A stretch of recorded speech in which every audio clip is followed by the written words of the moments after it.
This episode is all about how to increase your confidence through your communication.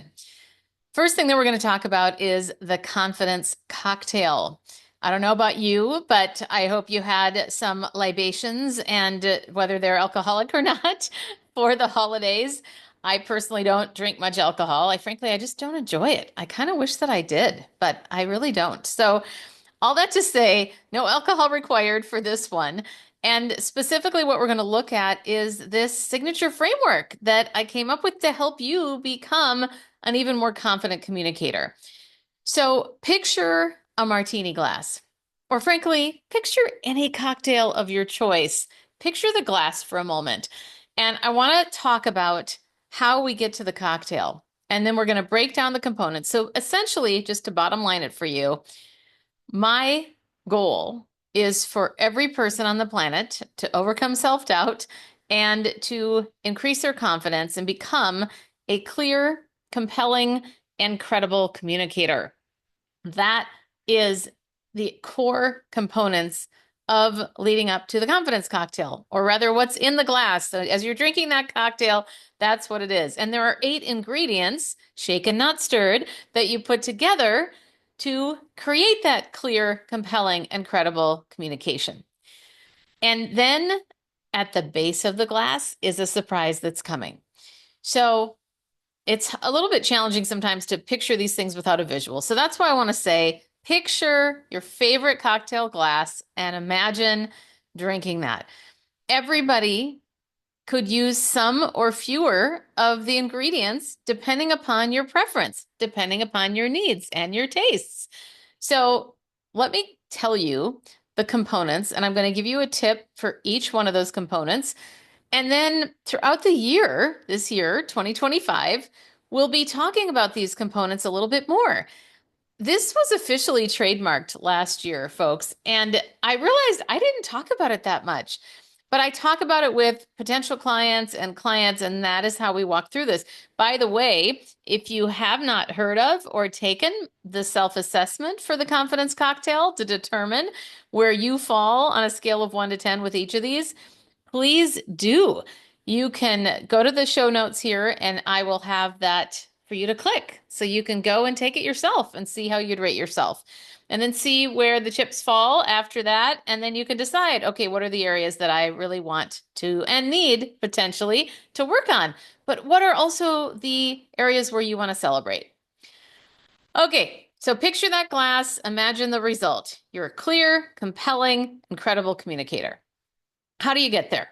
8 ingredients. We will start with one of the ingredients, which is your identity. Think about how you want people to experience you. Who are you? What are the values that you carry? How do you carry yourself around in the world?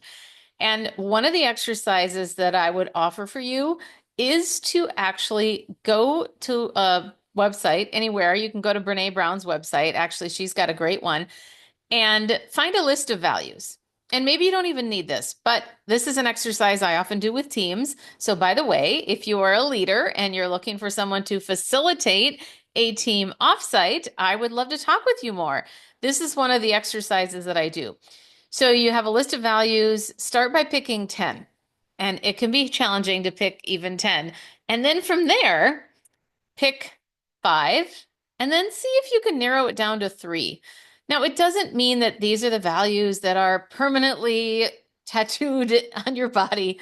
You can always change these things, but the goal is to come up with those 3 core values that ultimately shape everything that you do and the decisions that you make. And that can be an easier way to make decisions, but it also is a fantastic way to communicate your value to other people. So, for example, let's say you are in a job interview, or maybe you are trying to move up in your company, or perhaps you are an entrepreneur who wants to gain business from someone. A way that you can communicate your value is actually to talk about your values. So, for example, one of my core values is connection. And connection to me means that you really care deeply about people. And frankly, that care and connection are kind of combined in my core value set. And so the way that I then talk about that is at the root of everything that I do. So every decision I make is related to connection. Is this going to make me feel more connected to the person? Is this going to connect them with me as well? And then you could transfer that over to an example of, for example, when I was working with a client, da da da da, or for example, when I was in my last position, I valued connection so much that that's what I became known for, and people really enjoyed working with me. And that created an environment where people were more productive because they felt psychologically safe. So that's an example of how you could weave that into your conversations. The next ingredient, so first ingredient is identity. Next ingredient is mindset. Mindset is so important. By the way, folks, if you haven't read this book, I just started reading it and it is so good. It's called The Expectation Effect by David Robson. It's so in line with how I live my life as well, that we get what we expect. And he talks about with all this research and studies around how powerful mindset is. So one of the things that gets at the core in a negative way is that self-doubt. So for example, maybe it is imposter syndrome. And one of the things that you can do to counteract imposter syndrome is to create a celebration portfolio. And this is making a list of all of your accomplishments, as well as a list of your character qualities. Those two combined are an incredible recipe to help you to reference when maybe you're not feeling so hot or very confident around, how you're doing. So have a celebration portfolio at the ready so you can refer back to that. I want to give you another exercise though. Well, it's more of this is all mindset, but I was reading an article today, and one of the things that they talked about with imposter syndrome is the power of remembering that if you're in the room, you were meant to be there. If you're in the role, you were meant to be there. It's only our mind that plays tricks with us. So sometimes, and here's another exercise. This is one that I have in my book. By the way, if you're not familiar with my book and you are looking for more communication tips, check it out. It's called Trust Your Own Voice, and it's a guidebook to help women grow their influence through confident communication. One of the exercises in there is called the fear script, where you actually have a conversation with fear. So you start out, what is that fear? Like, well, who am I to be in the room? And then you have your true self respond back to that fear. And sometimes writing it out can be an incredible exercise. I've gotten great feedback from my clients about this, and I've also done it myself. So that's mindset, second ingredient. And I'll walk through all of these again at the end. I'll recap it. But then 3 is your presence. Do you have a powerful presence? Do you have a compelling presence? And so when we think about presence, think about posture, hand gestures, facial expressions, anything really that is in how you show up in the world. And one of the things that we don't talk a lot about is voice. So I want to give you some tips. Specifically, speak with conviction. Speak with punctuation. Have a period in your sentence, and remember the power of the pause. So a pause is a great time to insert a period. A period and a pause go beautifully together. But it's interesting, isn't it? When we write an email, sometimes we don't think twice about punctuating, but when we speak, we totally forget that punctuation exists. We have to remember the power of the pause. We also want to remember speaking up, literally speaking up, speaking with volume, speaking with clarity, articulating your words, not mumbling. Sometimes when I'm coaching people, they speak so quickly that it's hard to even understand what they're saying.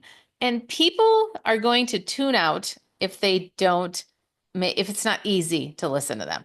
So we've got to keep that in mind. Make sure that you're speaking with clarity, you're speaking with authority. So you speak on the downward tone versus upward tone. Imagine if I said it's so important to speak with vocal variety. It's so important to speak with volume. If I put a question mark after each of those, you'd go, I don't believe you. It's amazing how these subtle differences can make a tremendous impact and affect how people decide if they want to do business with you, if they want to promote you, if they want to work with you. So many of these things come together in this component of voice. I was thinking about one of my clients who did not value the power of the pause or wanted to value it, but she was someone that she was an executive. She was speaking a lot, but she tended to speak too quickly. And so we worked together to help her put that pause in there. And what she did, so here's a trick for you, is she connected pausing with breathing. So she would say, okay, I'm going to end this sentence and then I'm going to pause and breathe at the same time. So pause and breathe, pause and breathe. Whatever it takes for you, it will make such a difference because pausing is directly connected to credibility. Next one is the message itself. How are you, or excuse me, what are you getting out into the world? Are you rambling and not getting to the point, or are you getting to the point? So one of the tips I would offer you is how to stop rambling and get to the point.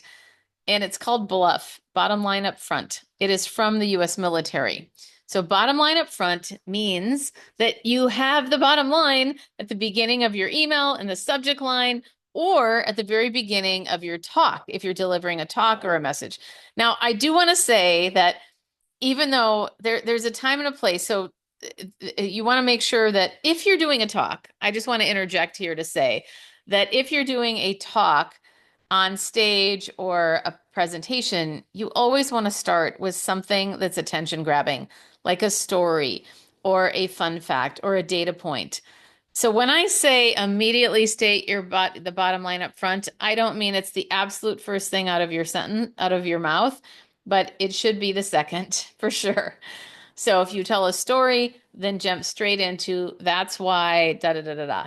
And by the way, that is a great transitional phrase. That's why. So you tell your story, you give your data point, you say that's why it's critical that we're talking about compelling communication today. So that's a way that you can transition pretty easily. There's so much more that we could say about the message. And again, I'm going to get more in detail on this. And if you have been listening to me for a while, you know that I speak on the message itself quite a bit. So bottom line though, get that point up front and don't lose it. Because too often what happens is we confuse people because we give all of this extraneous detail or we data dump at people. And then people are confused, so they're not going to listen to us. Number five ingredients. And fifth ingredient is think on your feet. So many people come to me with wanting help thinking on their feet. And how do I deal with a hostile questioner, for example? Or how do I deal with somebody difficult in the audience? Or how do I deal with it when my boss asks me a question that I don't know how to answer? So I want to give you one tip today, but we'll dive deeper into this. There's also another episode in the past specifically on thinking on your feet. But related to how do you deal with that unexpected question, very similar to what we were just talking about with voice, you want to pause. Start by pausing to give yourself a break and gather your thoughts.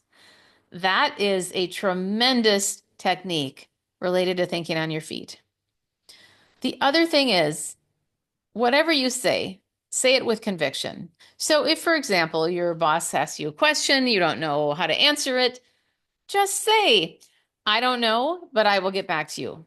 I will find out and I will get back to you by Wednesday or whatever time frame you think would be relevant. But making sure that you speak with that authority and that you lead well, because we have to lead in our speaking. If we don't, people are going to look at somebody else to trust. They're not going to look at us to trust because it doesn't seem like we have our stuff together if we are wavering in our speech and we sound unsure. Sixth ingredient is challenging conversations. Oh, these are so hard. That's why they're called challenging. Difficult conversations. You might say it's a difficult person, whatever scenario you're in. The idea here is how do you actually have these skills around these challenging conversations? So one of the best tips that I could offer you is I'm going to steal from Stephen Covey in one of his 7 habits is to seek to understand. And the way you do that, first of all, you have to have a curiosity mindset, even when you're frustrated or upset. And then the second step is you ask questions that inquire. For example, help me understand your logic around that decision, which is really a nice way to say, why the heck did you do that? But you obviously want to have good relationships, good rapport, and grow your influence. And the way that you do that is through tact and decorum. So that is a tip that I would offer related to challenging conversations. And then number 7 is leadership. Ingredient 7. We have to lead well.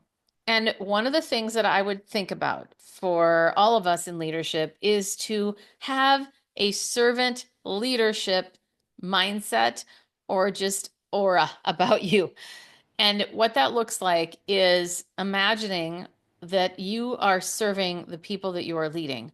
And one of the ways that you can come at this with a very specific, tangible thing is to ask your people, what support do you need from me today? Or how can I help you today? You could even say, how can I serve you today? You could say, my goal is to work together to make sure that we reach our objectives. How can I help you? What do you need? That is one of the most powerful questions in general for anybody. Asking what do you need versus giving advice or saying what you think they need. Definitely that is not going to be very helpful. It's usually going to backfire. Believe me, we've all been there, but I've tried it. It especially does not work in marriage. So really making sure that you specifically ask questions, and that will help you to lead better and listen. So you don't want to just ask the question and give a drop-down menu and say, is it this? Is it this? Is it that? You want to just ask the question, how can I support you? Number 8 ingredient is negotiation. This is one of my favorites. Negotiation. First of all, we've got to shift our mindset to this being a win-lose scenario. A lot of people steer away from negotiation because it feels scary or it just doesn't feel fun. And if you can look at negotiation as a win-win scenario, why can't both parties win? And if you come from that mindset, that can help a lot in those conversations. And then another tip that I would offer you related to negotiating, number 1 is to ask, just period, ask. Ask for the raise, ask for the promotion, state your intentions, and then also, let's say you get a no. It's okay. It happens. But what I would suggest that you do is ask the person, what concerns do you have? Because that can open up a whole door to another conversation to discover something that might have been an objection or a concern that you could easily rectify if you knew what that actual concern was. So I have Alex Carter to thank for that one. She's a brilliant negotiation professor at Columbia Law School and consults for the United Nations. So I want to share a story from when I negotiated a recent couch purchase. And by the way, I'm always trying to remind you that you can negotiate retail. All you have to do is ask. One of the simplest questions that you could ask is there flexibility on the price? It never hurts to ask. With the couch, I went in, this was at Home Goods, by the way, and I went into Home Goods and saw this couch. I loved it. And I just asked, hey, would you be able to give us a break on the price? And he gave us $50 for a $1,000 couch. And that's still decent. But the other thing that I learned, so number 1, I am glad that I got a discount. And it's also a good reminder to everybody here, to you that are listening, you're listening to this, that you can always ask and you might be surprised. Then part 2, though, my lesson learned on that I hope I can impart to you is to sometimes ask for a percentage off. Notice how if I had said, hey, would you be able to offer 10% off for this couch purchase? It doesn't sound like much, and most of those stores are accustomed to a 10% discount. That's actually not very high. And so, yet with $1,000, 10% off would have been $100. So it's really interesting what can happen with that. As a fun fact, I have to tell you that about 2 weeks later, Chris and I, my husband, went back to that same Home Goods, found another chair that we wanted, and I learned from my lesson and I said to the manager, would you be able to offer a 10% discount? And she said, what's wrong with it? And I said, honestly, there's nothing wrong with it. It is something that I always have to do, though, is to ask. And then she started wanting to troubleshoot with me. She goes, well, do you have a TJ Maxx credit card? And I said, yes. And then she looked at my husband and goes, do you? If you sign up for one of those, you'll get 10% off today. And then, so that not only did that happen, first of all, I never thought that my husband would be opening up a TJ Maxx slash Home Goods credit card. But secondly, we're at the counter and my husband takes it up a notch. I couldn't believe that he did this. Chris is the most like non-assertive, or I shouldn't say non-assertive. He's assertive when he wants to be, but he is just very gentle, doesn't always speak up for things. And here is my husband saying to her at the cash register, "Would you be able to retro the couch 10% as well?" And she did. I couldn't believe it.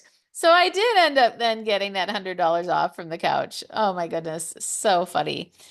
Remember, that's really important that everything's negotiable.